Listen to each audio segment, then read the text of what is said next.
गणेश जयंती विशेष तळणीचे मोदक, कुरकुरीत असे तळणीचे मोदक.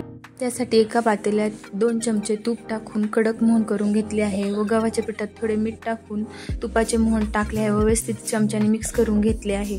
आता त्यामध्ये थोडे थोडे पाणी घालून घट्टसर असा पिठाचा गोळा तयार केला आहे.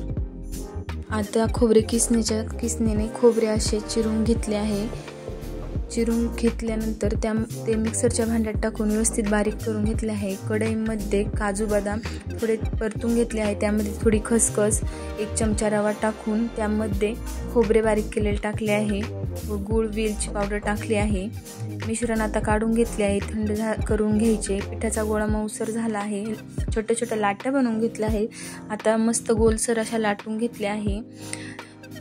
लाटून झाले की त्यामध्ये सारण टाकले आहे. सारण टाकले की हे पहा मोदकाचा शेप दिला आहे. छान असे मोदक होतात. हे क्रिस्पी व कुरकुरीत. मोदक तळण्यासाठी कढईमध्ये तेल गरम केले होते. आता त्यामध्ये मोदक टाकून घेतले आहे. मोदक मंद गॅसवर तळून घ्यायचे म्हणजे कडक कुरकुरीत असे होतात. बाप्पासाठी तळणीचे मोदक तयार झाले आहे.